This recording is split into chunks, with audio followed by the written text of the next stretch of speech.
Welcome. We're back with PACA 2, and here we are tonight with a little bit of a different twist on our topics. But these were brought up by the coaches this summer. That the question was, how does NIL affect, or does it affect track and field? Or is it more in the football, basketball range? And so I reached out around and asked, who would be a good person that knows NIL and has been dealing with it and could give us some insight. And the name that kept coming up was Mark Block. And luckily, I know him from past coaching situations, and Mark has been a former track and field coach, which so that helps because now he knows our sport, and an agent, so he knows the sport from that side of it also. So our guest tonight is Mark Block, and he's going to explain NIL to us, which is name, image, and likeness. And again, if you don't know that and you're in high school or college sports, you better learn that because it is something that's here to stay, definitely. So, Mark, thanks so much for joining us tonight. And why don't you tell us a little bit about NIL and what all is involved? Well, thanks a lot. It's the NIL situation is always changing. When it first started, it was mostly, and it still is, football and basketball. But and initially, when they got into the NIL, it was for people who had the most social media followers or the biggest social media presence and the influencers. And then it started changing slowly and got into now the athlete part of it. The companies, the shoe companies, have started utilizing it in a lot of different ways. They've gotten into it because what they do when they do an NIL contract for a top level college, high school, and even some middle school athletes, they they do what's called right of first refusal, which they put in their standard professional contracts, which gives them a leg up on when this athlete or if this when and if this athlete goes professional. So that would give them the opportunity that they only have to match what anybody else does. So they and plus they developed a relationship with the athlete as well. So that has become their biggest incentive now. And so what they're doing is they've they've shifted some of the money that they were paying professional track and field athletes into the NIL space so that they can in their minds lock down the future potential. And each company has handled this a little bit differently. Some companies actually really utilize the athletes and work with them on developing their social media presence and things like that. Others simply just say, you don't have to do anything if you don't want to. If you want to do something and you want to promote the brand, that's fine. Um, and then the other thing that's getting ready to happen, I think, at even a higher level, is we're going to start seeing. If any of you remember the basketball scandal a few years, or several years back, where the shoe companies were bidding on basketball players to send them to their company schools, Mm. whether it was an Adidas school or a Nike school or whatever. Well, that's getting ready to happen now legally too. And the companies are getting ready to put war chests together and basically support their biggest schools that they have under contract. And I see that happening. The other thing where it's affecting colleges is there was a I won't mention them, but two notable colleges, one in the Big 12 and one in the SEC this summer, who got their boosters to put a lot of money into track and field, and they were giving NIL deals to the athletes. And then another school in the ACC, I know they've got their administration is very generous with the collective money. A lot of it in most schools has gone to the football and basketball players, and now, at least at this one institution, they're starting to put a fair amount of the money into track and field. So the whole landscape is it's evolving constantly and changing constantly. and it is a bit of a big experiment for everybody. Um, Most of the companies, in fact, in all but one situation that I know of now, when an athlete did turn pro, the company has been signing them. The company that had them has been signing them. Um, in some cases, I think we're going to see more of if the athlete doesn't perform to the standard, then maybe the biggest contract they'll ever have gotten was while they were in college. That could happen and probably will happen. And then there was a pretty big name athlete last year that was under NIL with Nike, and when they turned pro, they ended up waiting out the right of first refusal period and ended up going with another company. So in that case, it didn't work out the way they would have liked it to work out. So it is evolving and it is a big experiment. And now I've been talking to some of the shoe reps, and like I said, they've been signing some middle school kids.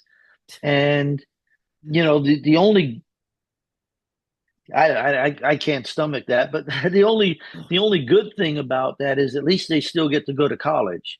I know in other sports like tennis, where kids turn professional at 12 and 13 and 14 years old, and then they get no education.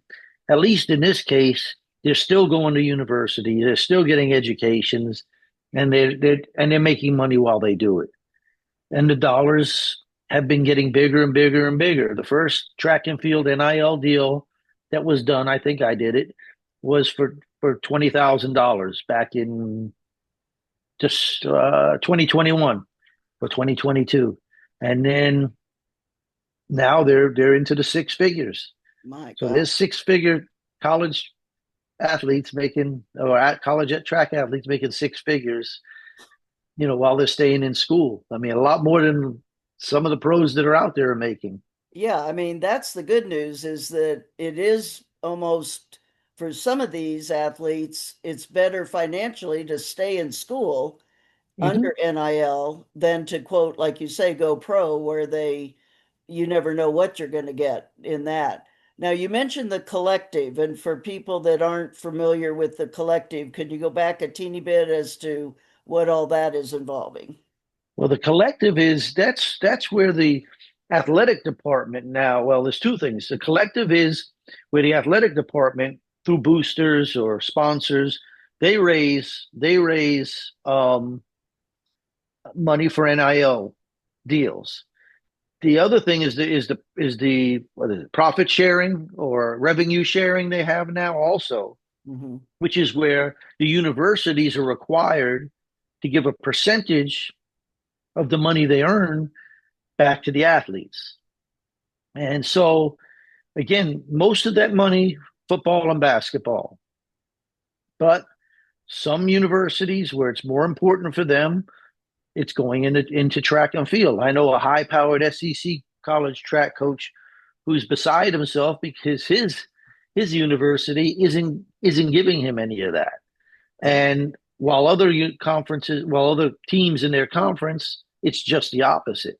wow. So you see now in track and field, like you see in football, it's much smaller level where it's free agency once the school year, once that period of transfers opens up. You know, the coaches aren't supposed to be able to recruit, but we all know how that all works. And then the athletes go into the portal. And I talked to several coaches last year, and the first question they got from the potential transfer was, "How much can you pay me?" Yeah. Yeah, And that's that's not what can you do, not what's your coaching philosophy, not what are you going to do to make me a better athlete, not do you have the degree program I want to major in, but how much can you pay me? Because right. I had two coaches call me up literally when they hung up phone calls from different prospects and say they weren't even, I mean, these are big time college coaches. They weren't even in the loop as much because it's just changing so much. And Hmm. he said, "Well, this kid told me he's getting X number of dollars from this university." And I said, "Yeah, that's true. He's not exaggerating." My goodness. Why did all this start? Because it's relatively new, isn't it? Yeah, NIL? well, it started over the lawsuit. It was the basketball player many years ago from, and I think it was a couple of athletes, but uh, was it O'Bannon at UCLA who sued Oh, yeah. because his likeness was being used, and so that is what started the whole NIL thing, Hmm. and it just grew from there. And then basically the NCAA has just been folding on everything. They've lost lawsuit after lawsuit recently, and then with the whole, the with what went through Congress and everything with the profit sharing, basically revenue sharing went that passed this summer. There's a percentage. I think some of the really big schools are giving away, giving $20 million back to their athletes. That's what So I heard. Yeah. That yeah, so it's just changed the landscape, and the whole other issue is the whole transfer portal where athletes can just pick up and go whenever they want now. hmm So you throw money in it, and you give the freedom to move wherever you want to move, and there's not much loyalty anymore. Definitely not. I mean, that's what gets me when you see these some athletes who've been at four schools in 4 years. It's just like, and then we look at, okay, where's the development part coming in? Well, a coach can't even pretend to get development going based on the transfer situation. So, very true. What rights do athletes have for student athletes, which we'll assume they're still being students here? As far as uh, Within all of this? I mean, do they go well, out and actively seek them or they hire people like myself to negotiate their NIL deals. They hire agents or marketing agents or whatever to do that, and they do have the freedom, and the contracts between the NIL agent and the athlete is a bit different than, say, a professional contract. It's basically a non-binding as far as it's not exclusive. So they can have agreements with several different people. Now they're obligated by the terms of the contract to pay percentages and things like that.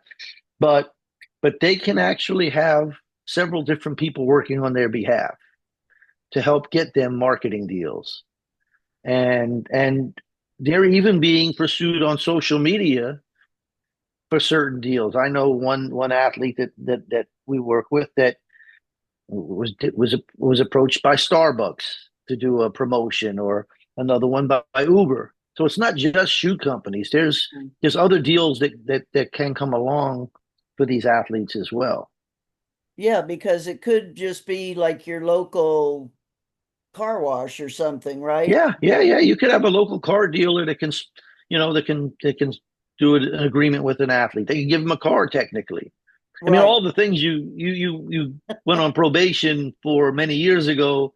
It as long as it's done a certain way now, it's no problem. Unreal. That's amazing, definitely. And like you say, how this changes the whole recruiting concept. Obviously, you've got to be so versed in that and marketing and everything else. And coaches, as you're coming on the call, if you do have questions or comments, like we always do, raise your virtual hand or put something in the chat if you want to have a time on the screen because we definitely want this to be interactive. Who is governing, or is anybody governing all this, Mark? Well, the NIL stuff does go through now it goes through a third party, through the NCAA. Technically, I think it is, and they're supposed to evaluate whether, when they review the contract, whether it's an appropriate amount. Now, we haven't had one deal turned down yet or slowed down yet, and whether they say they're getting too much for what they've done, and but there's no. It's so early now to determine what somebody's market value is. Their market value is what they get, and Yeah. and so far we haven't had an issue with that. What are the ranges that you've been seeing dollar wise? I've seen from, I mean, five, $10,000, even a few $100s in some one-off deals, to well into the six figures. Yeah, now I read someplace that $600 was like the minimum that you had to report or something, or Right. Yeah, something like that. I believe it's like $500 or $600. And but they like I said, they go all the way up. Now, in fairness, it's still fairly limited. I mean, you got to be a top level athlete. Mhm. You've got to be one of the best in the country. If you're really high school level, you've got to be somebody that's 1, 2 in the country. In most events, and it's going to be more the high profile. The sprinters and the long distance runners are getting the lion's share of the money. And so, but it's an elite group of athletes. It's grown and grown each year in numbers, that you'll see probably in the NCAA in say 100-meter field. You may actually see at some point, you never know who makes the final, but the whole final could be on NIL deals. Hmm. Wow. Norm, you have a comment? Yeah, I I lost my freshman hurdler from last year to one of the. We're Division 3, and I lost my freshman hurdler. He's indoor and outdoor Division 3 record holder as a freshman last year, and then he ran 13:32 at the juniors out in Oregon, and I lost him to D1 school, and he's also full scholarship in NIL money. Um, uh, so it's going to hurt some schools. I know it's hurting me. Well, No, it's it's definitely, it's yeah. it's it's really like what's happening in the others in the major, like basketball, football. The As soon as somebody shows promise and they can score, say at the NCAA level, Hmm. somebody's going to swoop in and get them to their school. One of Yeah, the big Power Four schools. yeah, Mhm. yeah. This kid was ranked 13th in all divisions as a freshman in the hurdles, and he ran 13:32 at the juniors. Just in fact, the winning time was 13:30, and he just missed winning. Yeah. But I lost him, and he received an NIL deal and a full scholarship. And you So. kind You of, know, it it's kind of a mixture because you see where they're coming from as far as just finances. And if it's a six Hmm. figure, that Right. could set them up quite well for things if they're smart financially. Hmm. And like you say, what happened to loyalty and what happened to I took you when nobody else took you and Right. and developed you to 1330. Right. Who's to say now I can't get you down 12, 8, 9, whatever, you Hmm. know, but Right. they're not listening to that. How much Uh, have the parents been involved, Mark, with your high school kids? the high school kids, you actually, as long as if they're under 18, they've got to sign off on everything. So they're very involved in it. Now, again, in my situation, the parents I've dealt with have really been diligent. They haven't been money hungry parents. Um, Hmm. it's it's that part of it has actually been somewhat refreshing to deal with. And they've almost been almost most of them been almost surprised by the whole thing. Like Wow. we can really, my son or daughter can really get this, and yeah. And so it that has worked out well. Um, and like I said, in most cases that of the people I've dealt with, there's been a couple of them that I'm not excited about, but most cases they've they've they've been very responsible in how they've handled the situation. Um, and like I said, the ones that are where it's coming from the school that's enticing them to transfer, that's probably a little different situation. The people I've dealt with primarily have been people who are where they are, they're staying where they are, and so it's worked out fine. A couple of them they may have an Adidas contract and be at a Nike school, or having a Nike contract and be at an Adidas school, or an on running contract and be at an Adidas school. But The coaches have had to kind of make sure that they know what's going on. They're within the guidelines. They're not upsetting their administration. All the contracts have to be reviewed also by their compliance offices to make sure that it fits, all the legislation. But they're pretty simple contracts, actually. Well, what happens with that if I sign with Adidas, but my school is Nike? And I understand uniform, you would go with the school, but what about the shoes? They have to go with the school. Oh, They can the only thing they can do is social media stuff. huh. If Okay. they're with a different company than the school, they have to run in the spikes. They have to run in the uniform that's provided by the institution. Now, what changed this year for the first time?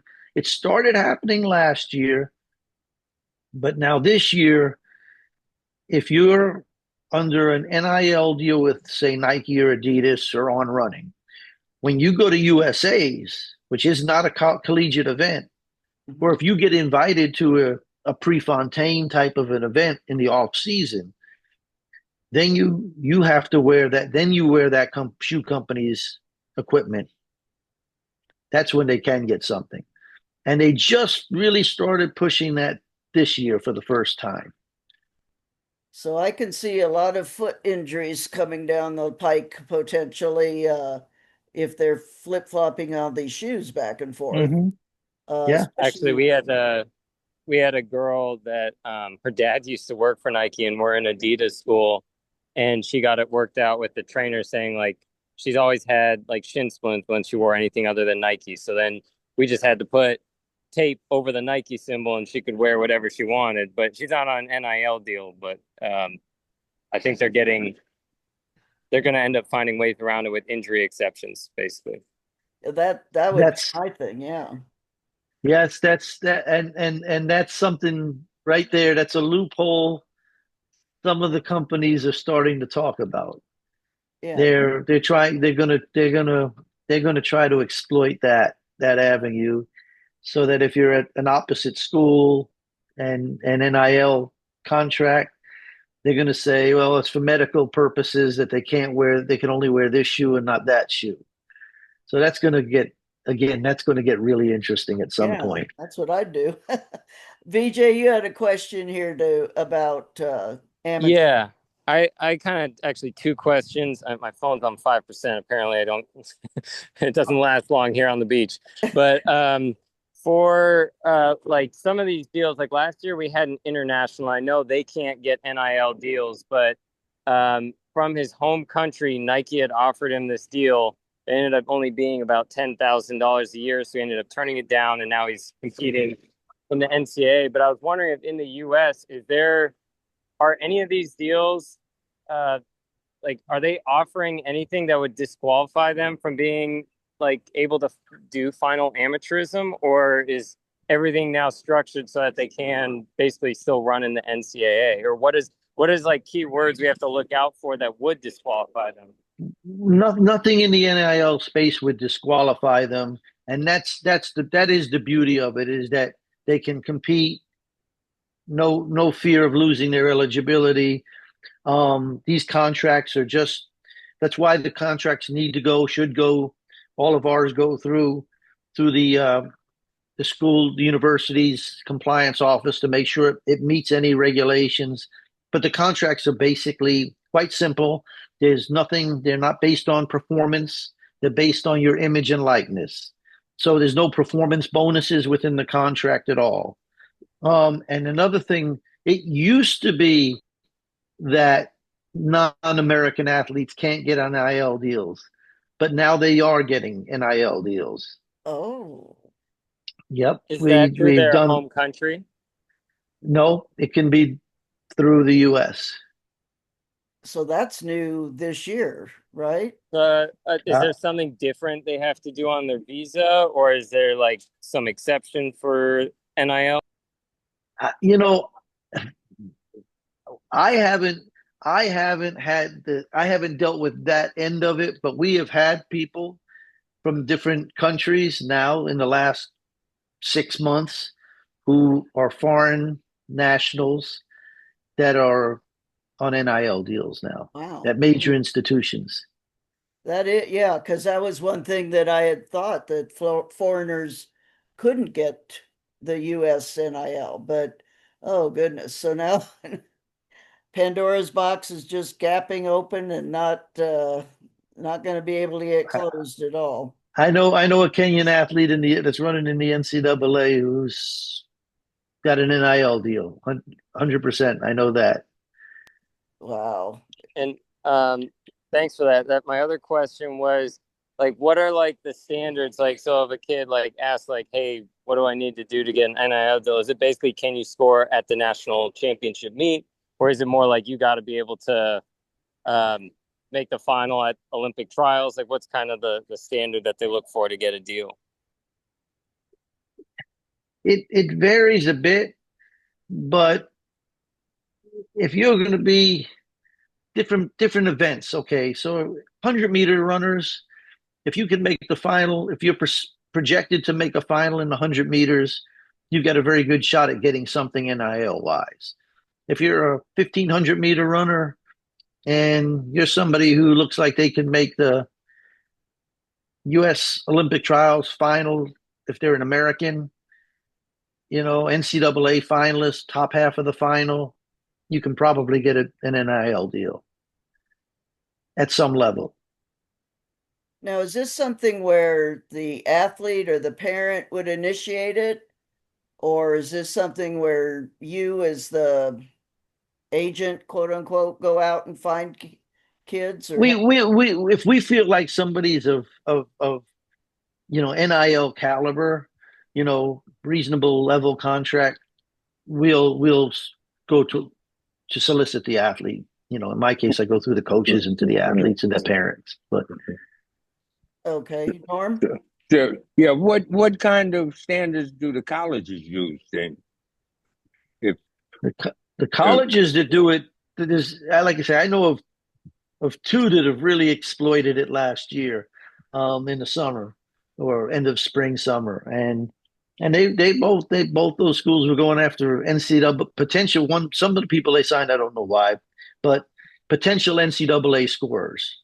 There were mhm, teams that are looking to win the national championship. right, okay, Yeah, I mean, that's where, we used to say the college coaches would go to the under 20 meet or the juniors for recruiting, but now you're recruiting and NIL stuff, so yeah, it's a lot of marketing going yeah, on or yeah. selling.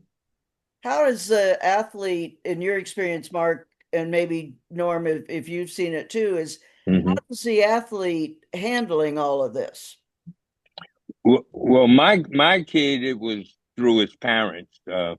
He has a sister in college, and they were paying. We're D3, so they were Yeah. paying his tuition and his sisters. The only thing that I didn't like is that I can see where some of the underhandedness is going to take place on the collegiate level. This particular school, they tried to. The kid went in the portal after the indoor season.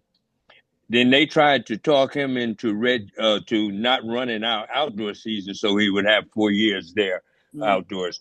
And uh, the kid stayed. He stayed at our school. But I can see where some things like that are going to take place. Where some of these coaches that are some of the colleges that are able to give NIL monies to Hmm. some of these youngsters, where they're going to try to get the most they can, from the kid. The kid was loyal to the point that he ran outdoors for us, and was success. He was Division 3 champ, Yeah. and broke the record and stuff. But the coach from the university that was recruiting him, they tried to talk him into, and he came to us and told us, and we sat down with him and told him it was your decision to make. But like you said, we brought him in. He couldn't get in a D1 school coming out, of course, his grade point average and stuff. So we were able to get him in, and I mean he turned out to be a good student, but and a great athlete. But I mean, I know some of these college coaches, they're going to try some underhanded stuff to get all they can out of the deal Oh and stuff. yeah, I mean, Yeah. we thought there was negative recruiting before. Mm-hmm. Oh Yeah. yeah. Right. It's crazy. Well, then I'll tell you the next thing that I just heard was, you know, it was if you're a professional track athlete, obviously, you couldn't run for the NCAA.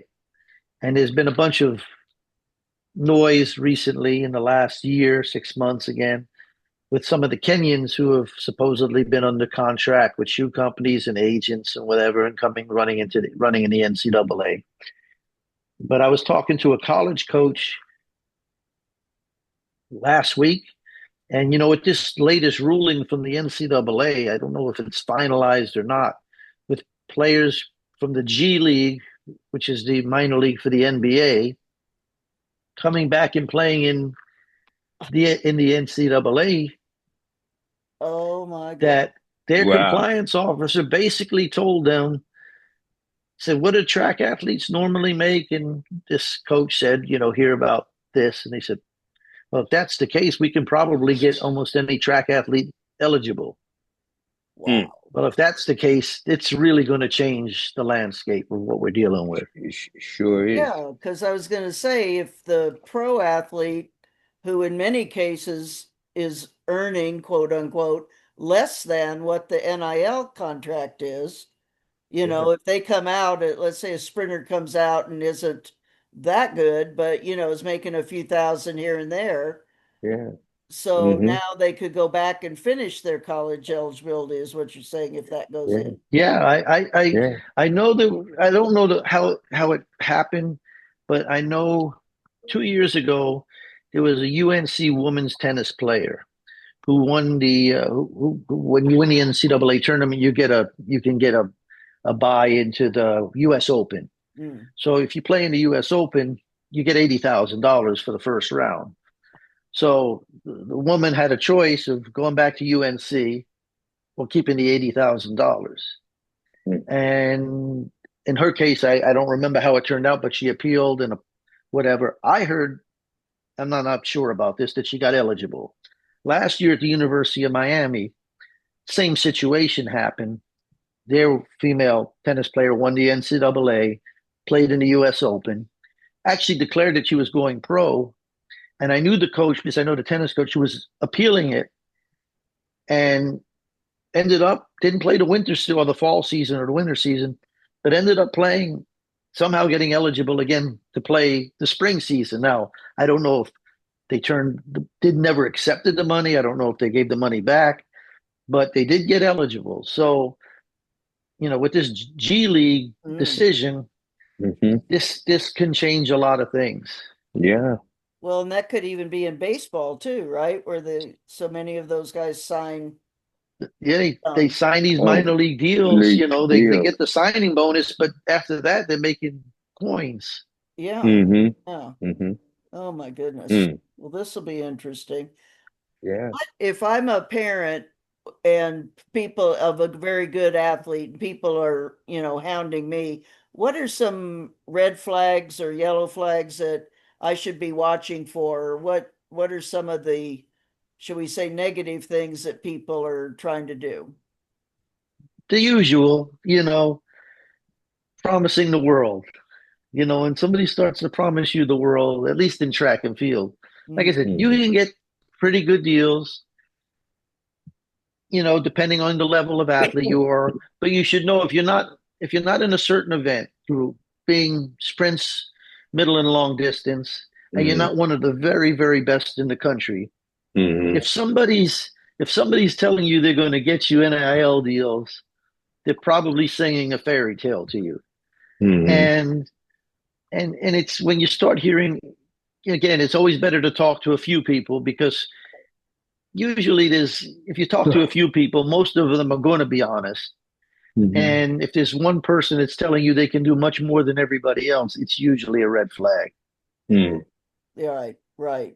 I mean that is the thing. It's almost like how they say if it sounds too good to be true, it is, and yet some of this is happening. It sounded too good to be true, but it is true. So, that isn't always a test. We've got a question here. What can we do, meaning the coaches, for retention? If a school is trying to poach, saying they can do something with NIL, is there anything that the colleges can do to kind of protect themselves or protect their athletes or talk to you, or how does that work? Well, the best thing you can do to protect yourself, the rules still apply. They're not supposed to be able to recruit your athletes. Yeah, I know. So, I mean, I know that they go around it, and I know they get their athletes to do the dirty work for them, is usually the case. But Hmm. if it is actually a coach that's talking to them when they shouldn't be, then then from coach to coach, you need to make the phone call and put people on alert that you're actually paying attention to what's going on Hmm. if you catch it in time. Uh-huh. But that's probably the best way because those old rules still exist that Hmm. they're not supposed to be recruiting your athletes off your team. Um, Yeah, I had heard from our basketball coach. I asked if he uses the transfer portal, and he said by the time they're in the portal, they already got a deal done. So I was wondering Hmm. if there's like a way, like a kid says, "Hey, like I might be getting a better deal going somewhere else." All right, will that school or will that deal still apply if you stayed here? What would be the difference, from that same company? Like I'm just kind of wondering how can like the smaller schools counteract the Power Fives that might be poaching? well, in a lot of cases, the company that's involved with trying to sign the athlete, in most cases, they want to sign the athlete. So they're not going to be involved in the as of yet. Like I said, this may be changing. Like I said, some companies are going to have war chests and things like that.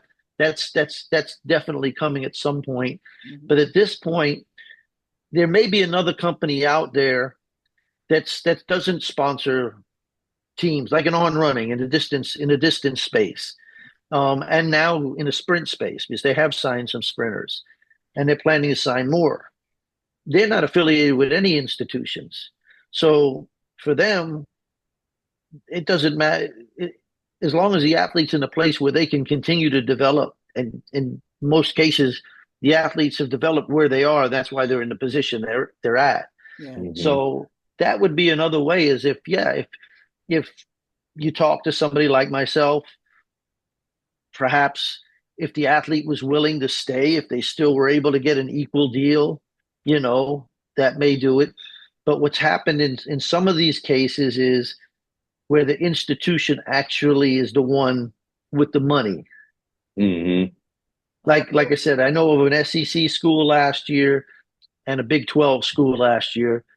They were handing out $40,000 and $50,000 deals like they were candy last summer. Because Wow. there was that deadline before it all became under scrutiny, where it went through this quote unquote Oh, all let's, these deals done early, and they signed a lot of athletes that way. Mark, you cut out right before when you were doing this, and then we lost your words. What I was saying is they were doing a lot of deals to beat that deadline Oh, okay. in advance. Oh, man. Well, where do taxes and financial planning play into all of this? Taxes are a big deal because there's another institution on the West Coast that what they were doing is they have a lot of boosters, so they were able to give NIL deals in lieu of scholarships. Hmm. So some of these athletes were taking, it was a private school. Some of these athletes were accepting these NIL deals, which were a significant amount of money, and they used it to pay their tuition, their housing. But as soon as you took that NIL deal, which was cash, you owe Uncle Sam Hmm. instead of a scholarship. Where if you have a scholarship, you're not paying Uncle Sam on the scholarship. Hmm. So some athletes got blindsided and got hit with tax bills that they didn't know were coming their way. Are the schools or the agents doing anything to help educate the students and the families about the financial ramifications? Our company does. We don't do financial planning, but we do discuss that they should have an accountant. They need to talk to an accountant. Number one, talk to an accountant because your uncle, whenever there's dollars involved, Uncle Sam's going to get his piece of the pie, and you've got a plan for that. You don't want to spend his money as well because that will cause a whole nother problem. Right. But um, but some of these schools that are giving NIL, quote unquote, NIL scholarships as opposed to scholarships, or in addition to their scholarship limit, that's a problem because again, those student athletes are paying taxes on that money. So with these roster limits now, that if it's on the NIL, that still counts for your roster size, right? Right. Because with the roster limits, it's not a scholarship limit, it's a roster limit. Right. So it's apples and oranges then as to, so with the scholarship numbers being so much larger now, that really does it allow schools that have big war chests to give out more scholarships than the 35 or 45 that are now legal? No, they can't. As far as I know, they can't go beyond that. Okay. Yeah, so that they still have a little a little control in that. Is there any difference that you're seeing between states? Well, some states have different regulations, mostly in the high school space, like you guys were talking about when we were just getting on the conversation. Some states still don't allow. I think it was last year. Was Texas didn't allow high school students. It still may be that way to have NIL deals. Hmm. Florida does. Most of them do now, but there's still some that don't. But I think before long they'll all jump on board. Yeah, they'll have to just pressure from the other schools, I would think, with that. So now you've mentioned social media a few times. How can a student that's maybe they run or they, well, like you're saying, it's mainly sprinters or distance runners, really, is what we're looking at, or hurdlers. So your track people, if they're kind of average, how can they amp their marketability, if you will, by social media? Well, I mean, I'm not a big fan of social media. I have a teenage daughter, so I hate social media. But it's these. There was just two. I think they're not. I think they may have finished up now at Miami. There were two twin Yeah. basketball players, female basketball players that made seven figures off their social media presence. They were good basketball players, but far from great. And they just it's a talent I haven't figured out. But these people become influencers and they do things that get a lot of people's attention and end up with loads of followers, and that's a whole nother revenue stream Hmm. because these people they make a lot of money doing this stuff. It's a space I don't know a lot about, to be honest. Okay. Yeah. I mean, I don't understand how you make money from TikTok and YouTube and all of that. That's beyond me right now, but apparently it happens. So more They power. sell advertising. That's why it's about advertising, and companies sponsor you if you have X number of followers. I know Okay. there's a high limit. And when this NIL process first started, the first thing companies looked at was how many followers an athlete had. And then in a very short period of time, 1 or 2 years, it started basically going straight to athletic performance. Mm. And so, but originally, I remember having a conversation with one of the shoe companies, and they said, "Look, you may start seeing us sign people that aren't very good, and you may scratch your head as to why we're signing them. But if you take a look at their social media numbers, that will explain it." But since then, the game has changed a lot. At least when it comes to shoe companies. When it comes to other things like, say, the Ubers and the Starbucks and those things, they still will. They still go towards the athletes or students in general, but student athletes that do have a lot of followers. So those other deals have gone to people that we work with that do have a lot of social media followers. Would you say that all the major shoe companies are involved pretty actively with this? I'd say 99.9% of them. There's one company, I'm not sure if they've done a deal yet, but just about every other one has. Okay. And then are there non-shoe companies uh, that are doing it, that are involved? A lot of companies, I don't even know what Yeah, I mean, like I can tell you, Oakley, for example, is a company yeah, that's right. done NIL deals. Yeah. Okay. So that's where when we see him wearing the sunglasses at night and all of that, Yes, exactly. that's It's not usually because the glare from the lighting. no, and that's been that way for years too. Definitely. DeAndre, you always tell me I can count on you for questions, but you're being pretty quiet. Do you have I any? got you. I got you, coach. Okay, help me. I would ask, how as a club coach, as a private coach, high school coach, or college coach, what's the involvement been like in the athletes that you've worked with? And um, how do you go about that space? What's some advice you'd give coaches as we're approaching these things?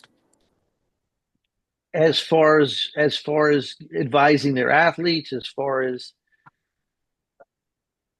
Yeah, I would say at advising the athletes for the most part. I think that's the toughest part, right? If you're at a mid-major school and you don't really have that much backing, how can you advise them? Obviously, some schools don't have an advisor, NIL advisor, or anybody on campus to assist them. They're just throwing it on their compliance officer. Unfortunately, those campuses are behind, but there are campuses like that. So, how would you advise college coaches? But also, like, how would you potentially advise club coaches and high school coaches? look, I think as a club coach, a high school coach, a mid-major college coach. I was a mid-major college coach at one time, and it was a whole different era. But the institution I was at, we had some pretty good athletes at that time, and back then you were just trying to help your post collegiates get a pair of shoes or something from a shoe company, and I was a young assistant coach, and I'd just pick up the phone and call whoever it was to call. If it was the Nike rep or the Reebok rep at the time, or and educate yourself and ask questions. I mean, most of these people a lot of them are former coaches or athletes, so they're just like all of us. I mean, and you can very approachable in most cases. Somebody like myself, anybody can call me anytime. I'll chew their ear off if they want to get it chewed off. But the best thing is sort of educate yourself. If you have an athlete that you think may or may not be at that level, reach out to somebody and say, "Hey, is my athlete somebody that would be considered for an NIL deal?" And you'll probably get a fairly straight answer from most people. And I think that's the best way to do it. If you're a coach at a smaller school or a high school, and you've all of a sudden got this high school phenom, or you've got a guy your mid-major school, it's all of a sudden you've really developed them.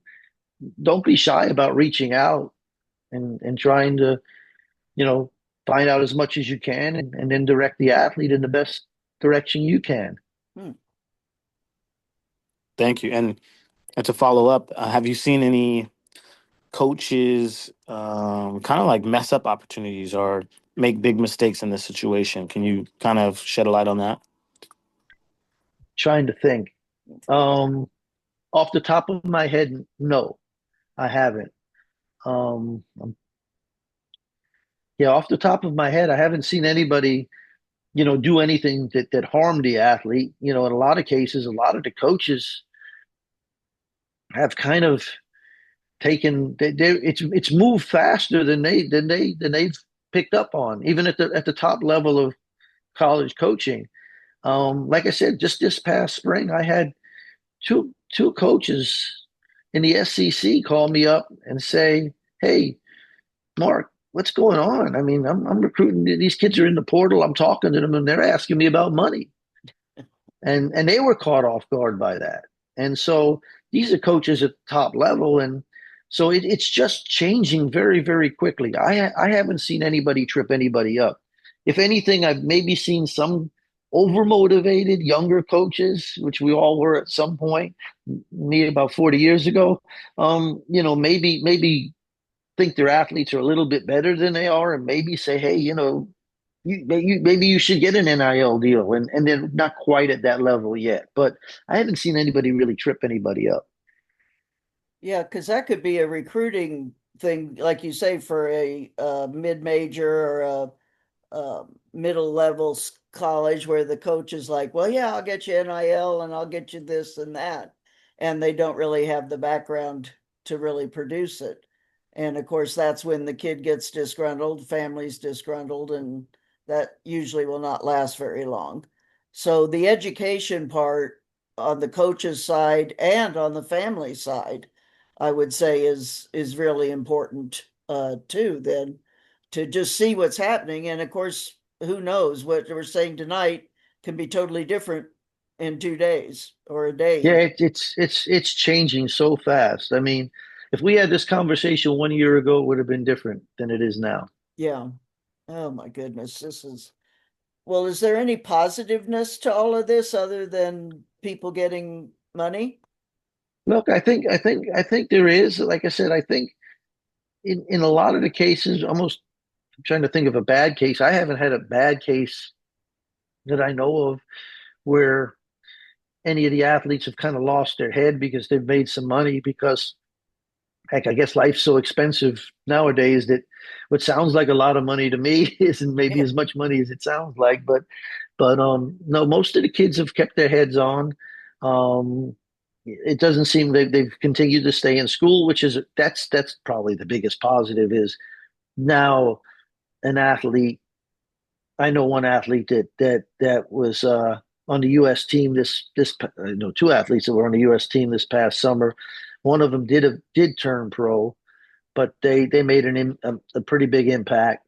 The other athlete who was on the U.S. team is still in school, and if it was two or 3 years ago, they would have been out of school. So Right. it's from that perspective. I think that's maybe the biggest plus is we're getting kids that maybe would have jumped ship don't have to jump ship anymore as far as out of school. Right. No, I would agree with you on that one, that they might not stay at the same school, but they're staying in school. And Yeah. of course, that's the mixed bag on that one. But yeah, the fact we're getting more people staying in is a plus, definitely. Because it just was happening. So many people were getting enticed with really not a large amount of money, and they would go out and then the schools cut them off and they had no place to train, and the medical was cut, and it just they realized too late it was not what they were supposed to. No, there's one coach in the SEC I talked to quite a bit about this, and we've spoken about the value of what you have now. The institutions have always been like the Olympic training centers for the United States when it comes to track and field, Hmm. but they've got the medical facilities now are better than they've ever been. The track and field facilities are better than they've ever been. So and then as far as you can get your master's while you're still eligible nowadays with summer school and different ways of doing things. So what you give up when you walk out of an institution without your degree, and financially what you get back from that institution, it's a big loss, and a lot of them underestimate it until it's too late. Then they realize it. But now that they can actually stay in school, make some money, have continuity with coaching and great facilities, and get their degrees. It's this. Look, let's face it. This isn't the NBA. In very few situations, all these kids are really going to be much better off having a degree Yeah. than they would be if they didn't get one.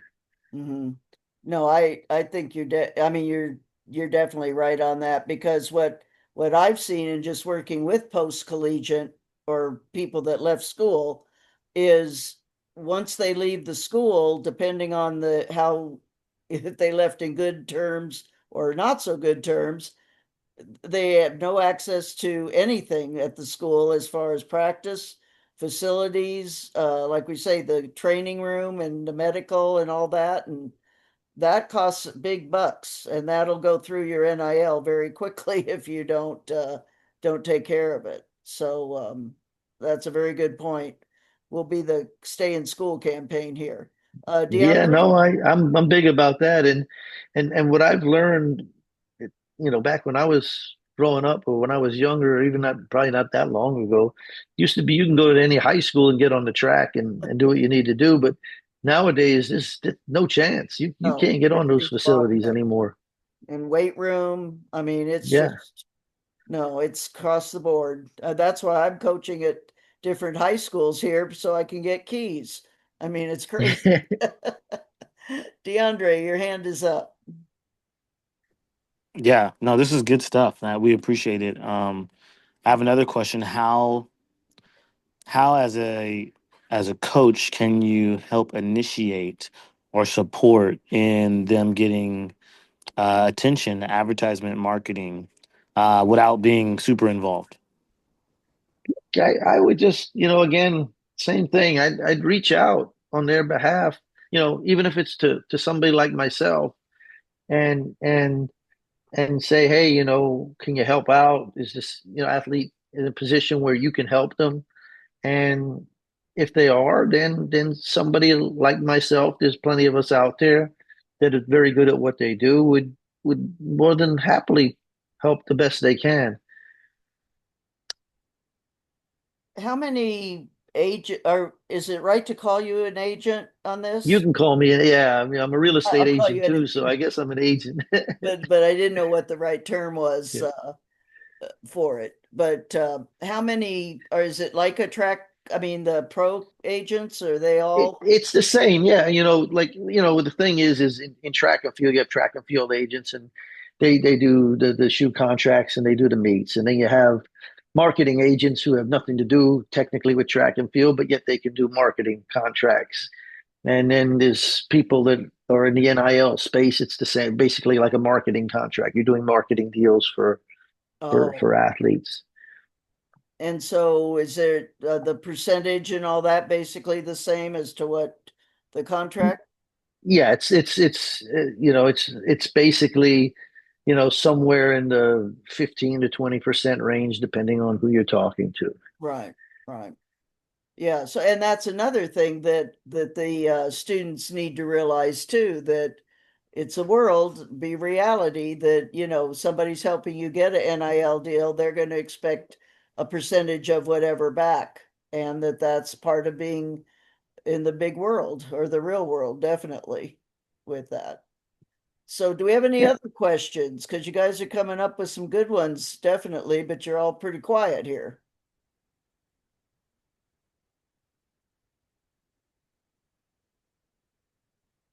Mark has answered every question that you've always had about NIL.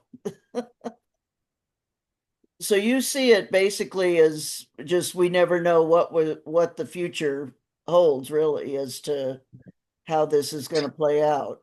this is going to be interesting. I could see this going a couple different ways in the long run. It may get bigger, and it may end up as a failed experiment at some point too.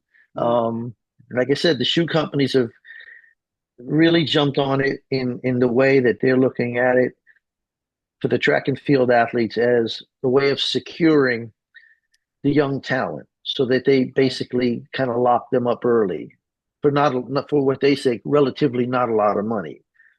And that's why you're seeing, like I said, this 14-year-old kids getting scooped up now. It's happened in other sports for a long, long time, Mhm. but at least, like I said, in this case, they can continue in education. And it'll depend. I'm curious. It's going to see some of these middle school, high school phenoms get deals, and then they fizzle out, Mhm. or they're college freshmen and they get signed on, and all of a sudden the people these companies are signing aren't the ones that are actually coming out and making an impact. Then the money will go a different direction. Right. Now, are these And yearly contracts or are they 4 years or just depends? they are for the term of eligibility if an athlete wants it that long. I had one athlete that finished high school in the spring. The, the parents only wanted to do a 2-year deal because they felt their daughter would become a lot better over the next 2 years and be worth more money in 2 years. Mm-hmm. And You know, it could go either way, as we yeah, all know. right, right.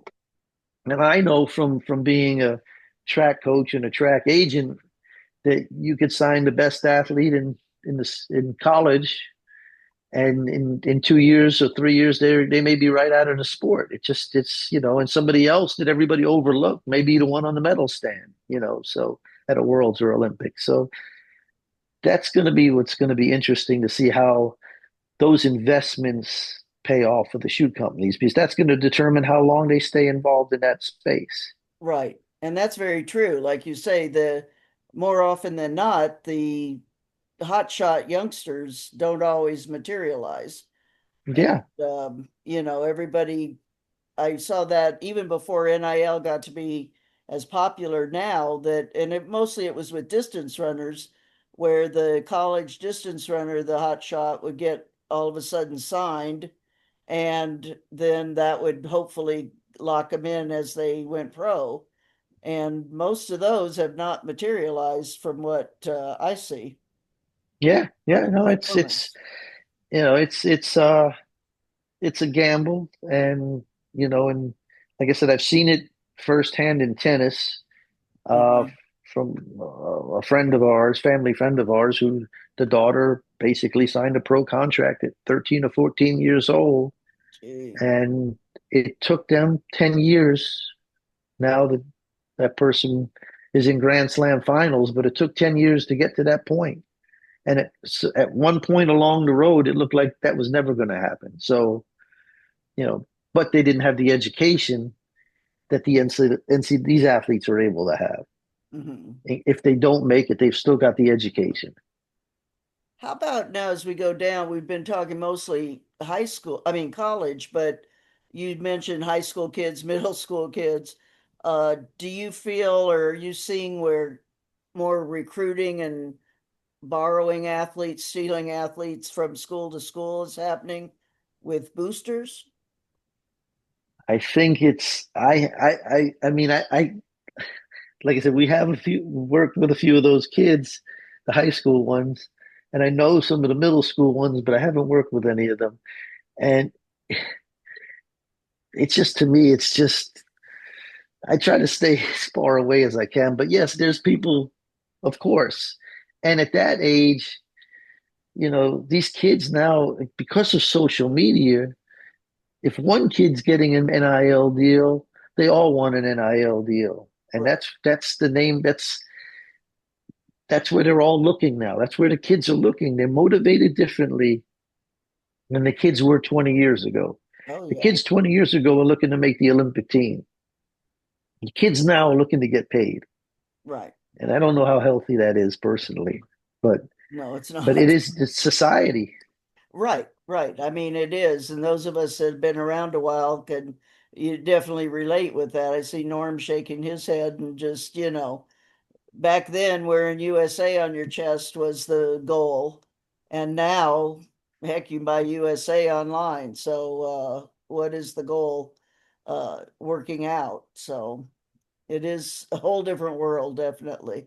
And But then in high school, you get the parents that possibly could be overzealous too, to bring things in. yeah, no, I've had people ask the high school parents I've been fortunate enough to deal with have been great. They've been great. But I've had conversations with other parents of kids that aren't even at the level to get NIL deals, and Mhm. they're asking, they're talking about, and I keep trying to say that shouldn't be the motivation for your child. And it's a long road in this business. It is. It's a real long, especially when you talk to high school kids. It's a real Oh yeah. long road to get to where you want to get, which is hopefully an Olympic team or a world team, or like you said, wear USA on your chest. Yeah. But some of the parents, they don't see it that way. I mean, I see what because I have a daughter that runs youth track. I've seen now, I see 10-year-old kids running 40 something races a year. And, Mm-hmm. I'm like, how's this kid going to survive? Well, that's the thing is they're very short tunnels of vision and that they don't listen. And that's the sad thing is the kid will lose out potentially. And it is very sad. Mark, somebody's asking here in the chat if they can get in touch with you. Can I put your email in the chat? Yeah, you can give them my phone number. It's fine. Email, phone Okay. number. I don't mind. Okay. Questions. Bazemore, you usually are good for something question wise. What's happening? Uh, Mark, I guess my first question is, I know you it's basically track and field, but have you or do you deal with any of the football guys? Because we all know football, I should say football and basketball, because we all know that's where most of the NIL is coming from.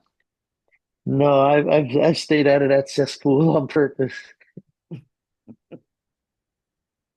Are there, but there are, I guess, are there agents that then specialize in sports, obviously, like agents for, Yeah, they have that. That's a whole, yeah. There's that business. Like I say, that's a football and basketball. That's a whole different business.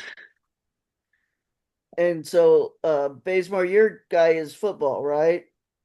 Yes, ma'am. I've got a couple of guys that are football. I had a couple of twins that are possibly going to start next year, and Sauce Gardner, I'm sure everybody knows that name, with the Jets. His brother's actually agent, and so I didn't realize what I was doing. I introduced him to the twins' mom, and his first thing out of her mouth was like, "Oh yeah, I'm trying to get more NIL money for my boys." I'm like,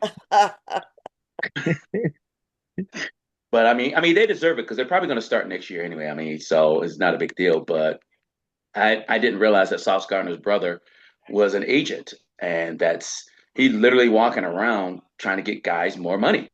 I mean, I really Mhm. can't get mad at him for that. So No, yeah. Yeah, the football and basketball, and what I don't know if you were on when Mark was sharing about G League basketball players that they can potentially now they're trying to get them back into eligibility for college. Did you hear that? yes, but I guess obviously my question is like, what's going to happen to the kids that are coming in, freshmen and sophomores? I know what's gonna happen. Yeah, I mean, where's USA development? It goes further and further and further away. And that's my big thing with NC2A and so much foreign athlete numbers that, over half the finalists in the NC2A outdoor meet and probably indoor are foreign athletes.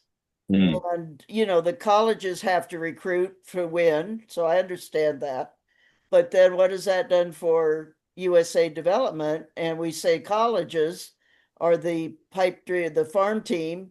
Well, the colleges are now the world farm team. And And then now the colleges are paying these recruiting agencies in talk places about like that. Kenya, Can you talk and about and they're that? paying real money to get them to bring them world class level athletes Mm. Are you to come compete comfortable in against 17, sharing some of 18 year that? old kids. Hmm? Are you comfortable in sharing some of what's going on with the distance runners? I can share what I know, which is I do know there's recruiting companies out there that have brochures that offer to pay. If you pay $25,000, they can deliver you or claim to deliver you an NCAA championship champion level athlete. And they're over there running time trials, and yeah, it's not even recruiting like it used to be recruiting foreign athletes. You actually used to recruit foreign athletes. Now Right. you're actually just paying somebody to go get the athletes for you, basically. Yeah. I mean, that's the thing. And When you look at that, they're older, so more mature, and you're not even sure of their age, even though they have passports. I'm sure some of that is made up. And yeah, because you look at cross country here in the next week or so. when's Hello? the first American going to be? Hmm. I I lost you for it says my Oh, internet connection's not great, but I oh, didn't hear that. Sorry. I said in cross country, the first American finisher here in a few week at conference and nationals is not going to be an American in 99.9% of the conferences Mm-hmm. and at the Yeah. national meet. And it's because of this outbreak of, like you say, people are buying athletes, basically. Right. Yeah, that's what they're Yeah. doing. They're not recruiting, they're buying them. And what I'm waiting to see happen is, you know, private institutions are private institutions, but most institutions are state institutions, which receive most of their funding from government dollars, taxpayer money. And Mm-hmm. I'm waiting for somebody to come in and put in some regulations on the percentage of foreign athletes that'll be allowed to be on the team. I mean, Mhm. Yeah. it's funny, I can talk more about tennis here in Florida. My daughter used to play tennis, but we have FAU, Florida Atlantic, Florida International University, even University of Miami tennis.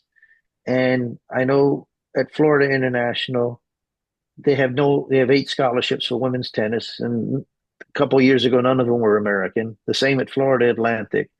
And the University of Miami was 80 or 90% foreign. So three Mm-hmm. Division I institutions within 50 miles, and you may have had 2 Americans on scholarship. Mm-hmm. Yeah. And that's not our sport, but it's going It's Yeah. that hap- way in some. it's happening, and especially until this year when the number of scholarships upped for both men and women, when the men had only 12 and a half scholarships these last several years, the USA guys are just getting left behind because they're Right. Yeah. not Mhm. mature enough and Right. physically to come in Yeah. and Yeah. compete. Yeah. David, you've got some You- questions. Oh, oh, I was going. Oh, Pickett, are you Let me. I got my hand. okay? Well, hang on just a second because David, Mm-hmm. but he's not. Are you? Do you have a question? Can't hear you if you're talking. Okay, I'm not sure. Norm, go ahead because Right. I was gonna say that's even happening in some of the meets too, like pin relays. And this past year, they had 19 finals in the Championship of America races. High school in the 4x4, Bullis and Tom's River with only two non-Jamaican teams in the final out of 9 teams. And in the 4x1 Championship of America, 8 of the 9 was from Jamaica. yeah. Yeah, And you know the coaches have been complaining about because you know pin relay's big thing is to win the watch, and Hmm. they don't even have a chance. yeah, No, I Yeah, mean that's yeah, what's so sad. It's yeah, just terrible. And yeah, nobody's doing anything about it, which is yeah. what I don't understand, Mm-hmm. or it It's doesn't seem like crazy. they are. and as a collegiate coach, I coached many foreign athletes, and I don't see anything wrong with having some foreign athletes. I think it's actually good. It's good from, you know, meeting people, being teammates with people from Oh different yeah, backgrounds, yeah. and also having somebody, usually if it's a foreign athlete, usually they're really good and have more international experience competing, and that can help everybody else. But when your team becomes predominantly that way, and that's your only way, then I think that gets away from what college sports is about. Mm-hmm. Well, that's the thing. It's like I agree with you, and I've coached several foreign athletes over the, last several years in the NC2A type program.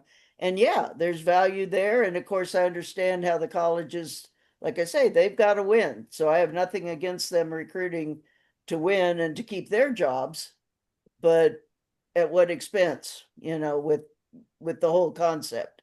Mm-hmm. David, My let's see my if we my got you. There yeah, you my go. my my apologies. This isn't David. He sent me the link and he came up under his name. So Oh, my okay. apologies. Okay.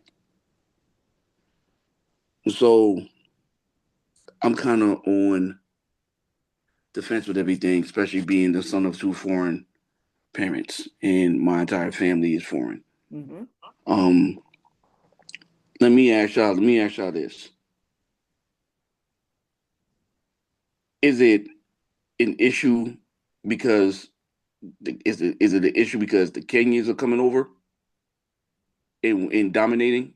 I'm just kind of curious because I kind of want to know what the overwhelming issue is outside of the alleged age and stuff like that, where we don't know how old they are. Because I'm an Iowa State alum, and obviously Iowa State's been in the news for some apparent reason. I'm still getting information about what's going on up there. I went to their roster. I only counted 4 Kenyans on the men's side and 3 Kenyans on the women's side. So I'm trying to understand what exactly is the issue with the foreign because the foreign athlete's been coming over Well, here since Henry Rono, and that's way yeah, before my time. But I'm such a historian of track and field; they've been coming over since the '70s. You know, so I'm just kind of curious, like, what has been the consensus issue with the foreign athletes coming over? Because, and I don't want to make it into becoming this. My Nobody has an issue when the Europeans come over. It always seems no, to we be an do. issue when the Kenyans come over. We do. No, I'll speak just for me and then others. My hmm issue is definitely not the Kenyans. I Mm-hmm. mean, Great Britain, blonde, blue eye, whatever would be just as much. My issue is USA athletes that represent us internationally are being taken out of position, opportunities are taken away for their development. Mine is a development issue. And Okay. placing it is definitely not a country issue. It's the development of athletes that represent the US. That's my whole issue. And I'll Okay. chime in. I'll chime in as well behind coach. I get what she's saying. You look at our development of basketball right now. You look at sports like tennis. You look at our professional athletes, especially in Olympic sports like tennis, volleyball, track and field. More opportunities for our young athletes are starting to be kind of taken away, right? If we're going to go, we talk about NIL, we talk about money, we talk about transfer portal, COVID seasons, COVID years. You look up and coaches rather go get the top 20 in the U20 championships across the country. I mean, excuse me, across the world. But you look up and we don't even have USA kids at that meet. Shoot, Team USA sometimes decides not to go to the meet. Didn't even go. Right. Right. hmm Mm, Exactly. So I get true. what coach is saying because we look up. I went to USA, the US Open in New York recently, and you see the amount of new, USA athletes that are probably mid to late 20s, but the group of athletes that would be coming up out of the college ranks, a lot of them aren't going pro now, right?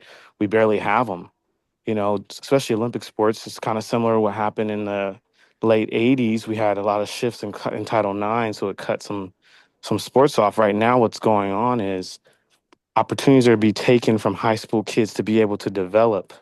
I'm actually concerned in the next 5 to 8 years what athletics will look like for Team USA when it comes to track and field, tennis, like some of those sports because of the NIL, because these power fives or power fours, what have you, are it's like, what have you done for me lately? And we need to win immediately to keep our job. So I think that's what Coach Sue That's is saying. all. Yeah. Well, and I definitely appreciate that clarity.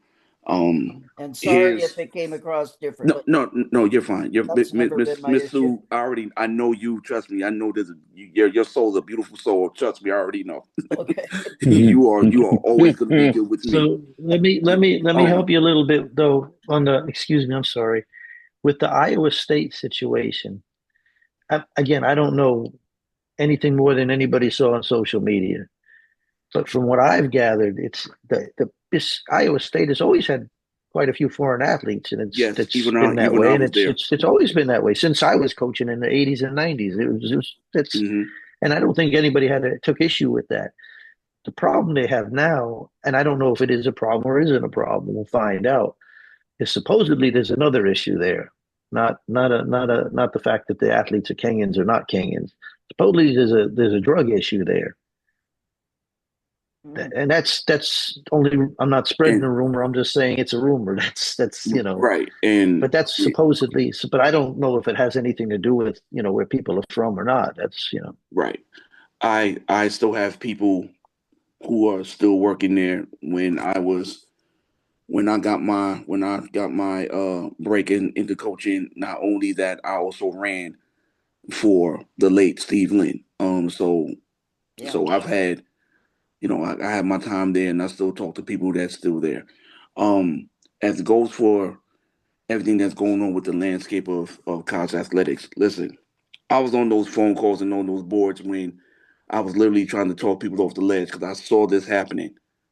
And nobody wanted to listen because everybody wanted to jump around. The main excuse is, well, coaches get to leave. Why can't we leave? Yeah. Okay, here we are. So now I said to them, and I think I actually spoke to David Pickett when this happened. And I said, we're about to destroy the high school recruiting. Only the best of the best is going to get looked at. And all the kids that normally have 1160, if you're a female, 1160 and 24 23 8 will get you almost 80%. Now they're telling you to walk on or you're going Division 2, which is nothing wrong with Division because Division 2 is running extremely fast Yeah. now. Great. Yeah. So this is something that the smart people in the room was trying to prevent, but nobody else wanted to listen to us. Yep. So here we are. So now my complete take on everything now is okay, what is the solution? Every school don't get the 45 and 35 increase that only maybe I think 7 schools got. I know some schools in the Big Ten that got decreased. I know a school in Mm-hmm. the ACC that got decreased. So with all not playing on the same playing field, there's maybe 4 schools that's also giving out NIL money behind their recruitment, and that's very rare. I was in those rooms again. Football gets 85%. The rest of it go to men's and women's basketball, and then whatever little percentage is left, they could pick whatever the conference decides, which is the sport that's untouchable. They'll get their rest of the percentage, and everybody else is gonna have to do without. And that's gonna be another issue. And I'm waiting for all the women's sports to raise hell so they can blow it up because a lot of the women teams are being left out of it. And I have a problem with that because they work just as hard as the men do, Mm-hmm. just as hard. Yeah. It's not fair Mm-hmm. that they getting left out of this whole rap share thing that's going on. But you know, the landscape is changing, and unless somebody is willing to say, you know what, the hell with your lawsuits and this and third, we gonna get some law and order back. It's gonna be like this because the NCAA is scared to put rules in because every time they put a rule in, they're getting sued. There's some ambulance chaser out there waiting to sue the NCAA. So they're like, we're just gonna let it be free for all. Like the guy from the G League, how you gonna be a professional then go back to college? Mm-hmm. Like Gonna be that yeah. makes zero sense to me. You know, Yeah. so but the NCAA can't do nothing because they don't want to get sued. They already trying to clean up all the stuff that they're going through now. So um it sucks. I feel bad for the high school kids, but here's where the grassroots coaches, like the club coaches and the high school coaches, the world doesn't start and stop with the Power Five schools. There are great schools out there that can do some amazing things. You just have to Mm-hmm. go out there and do your research and look. And it's Exactly. okay if you don't get 1,000 likes on Instagram because you didn't go to a top tier school. You will live.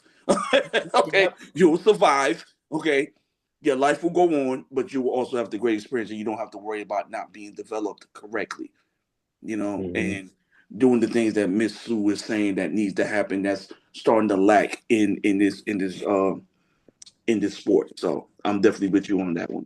Totally, totally agree with you, Coach. I mean, that's the thing that I'm happy to hear you say stuff because sometimes I feel like I'm the only one that seems to be saying certain things about the different situations, like we're saying that we kind of foresaw it happening and nobody seemed to care.